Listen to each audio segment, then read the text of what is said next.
আজকে সারাদিন কোনো ব্লগই শ্যুট করতে পারিনি। কেন, কিসের জন্য সবটাই তোমাদেরকে বলতেছি। অনেক বড় একটা দুর্ঘটনা ঘটে যায় আমার সাথে, সেটাও তোমাদেরকে বলতেছি। তো তার আগে জানাচ্ছি গুড ইভিনিং সবাইকে।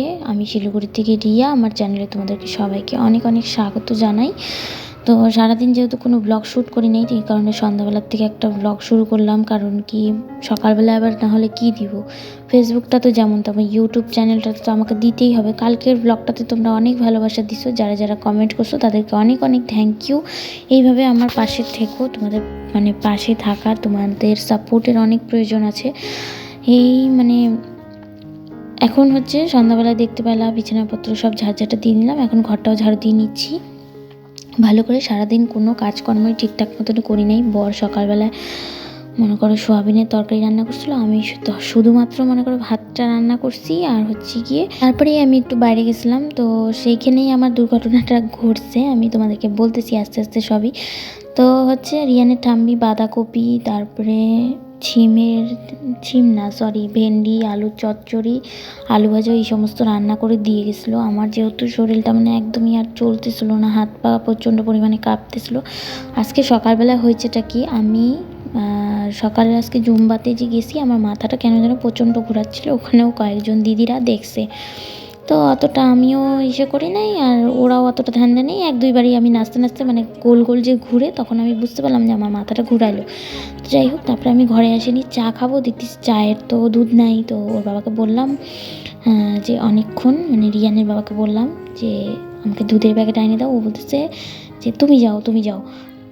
ও সোয়াবিন টোয়াবিন রান্না করে শুয়েছিল। আর হচ্ছে গিয়ে ও আমাকে বিছানার থেকে নামিয়ে নিয়ে টাকাটাও দিল, বললো গাড়ির চাবি এখানে আছে, তুমি যাও।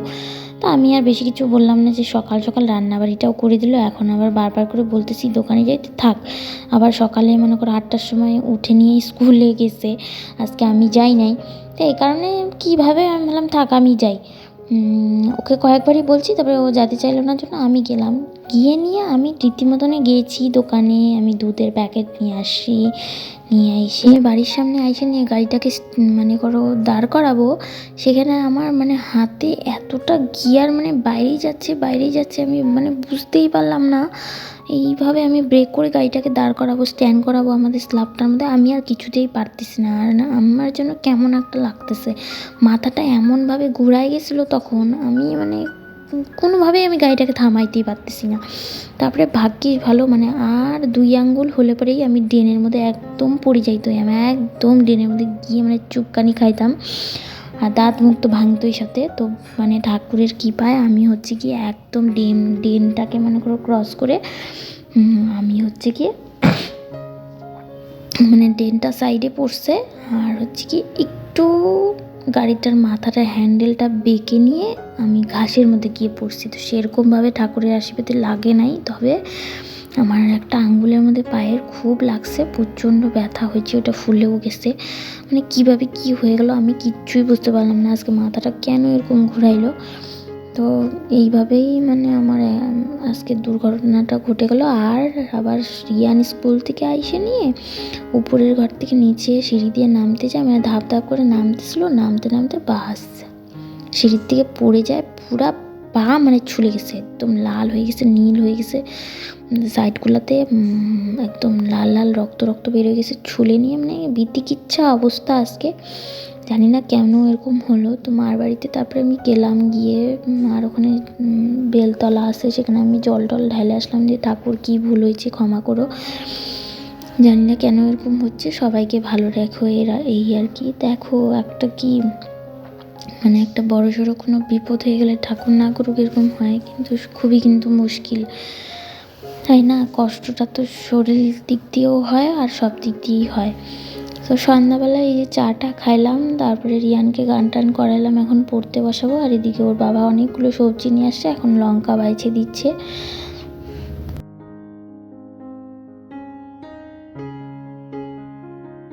আজকে দিনটা খুবই খারাপ ছিল, মনটা একদমই ভালো ছিল না, এই জন্যই আরও ব্লগ টলগ কিছুই আমি শ্যুট করি নাই। কীভাবে করবো বলো, মনে কোনো শান্তি না থাকলে।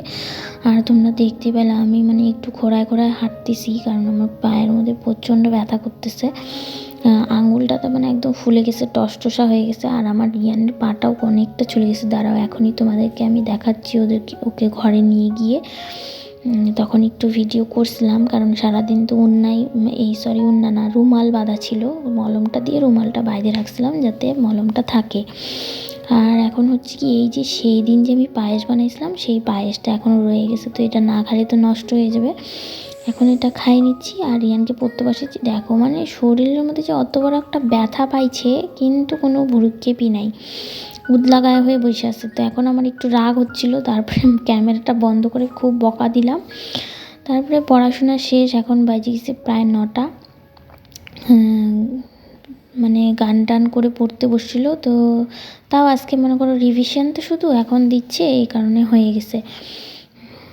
তো পড়াশোনা করে নিয়ে আমি ওর সকালের জন্য স্কুলের ব্যাগটা রুটিন দেখে দেখে গুছায় রাখতেছি।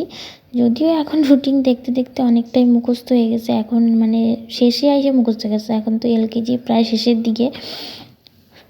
তো রুটিনটা অনেকটাই মুখস্থ, আর ডায়েরি ফায়েরি এখন আর অত দেখতে হয় না। তো ব্যাগপত্র গুছাই নিলাম, আর এদিকে দেখো আমি কতটা ল্যাংড়া ল্যাংড়া হাঁটতেছি। মানে একটা মানে মানুষের বলে না শরীরের প্রত্যেকটা অংশ মানে কত দামি বলো। দেখো আমার একটা আঙ্গুলে ব্যথা লাগছে আর আমি মানে হাঁটতেই পারতেছি না, এতটা কষ্ট হচ্ছে। আর কিচ্ছু করার নাই, কাজকাম করতেই হবে, হাঁটতেই হবে। তো চলো। তো ফ্রেন্ডস, দেখলা হাঁড়িতে ভাত আছে কিনা, হবে কিনা সেটা দেখলাম। তো এখন হচ্ছে গিয়ে দেখে নিয়ে দেখলাম রিয়ানের হয়ে যাবে, আর ওর বাবা বললো যদি অল্প লাগে আমি উপর থেকে নিয়ে আসবো, তবে খুব বেশি খাবো না। আর আমি তো খাবোই না, আমার প্রচণ্ড গ্যাস হয়ে গেছে। মানে রিয়ান ওয়াইটা নিয়ে আসলো, সেটা আর খাইতে চাচ্ছে না, ফেলে দিব। ওই যে বলে না মানে ঘরের বউদের মাদের এরকমটাই হয়, মানে ফেলে দিব করতে করতে কত জিনিস খায় খায়, এই যে পেটটাই বড় হয়ে যায়। তো আর কি করা যাবে, আমরা যদি না বুঝি ঘরেরটা তো আর কে বুঝবে। তো চলো আজকের ভিডিওটা আমি এখানেই শেষ করতেছি, আর কিছু এখন দেখানোর মতো নাই। দেখা হবে নেক্সট একটা ব্লগে, ততক্ষণ তোমরা ভালো থাকবে, সুস্থ থাকবে। আজকের মতো টাটা। আর ভিডিওটা কেমন লাগলো অবশ্যই কিন্তু কমেন্ট করে জানাবে।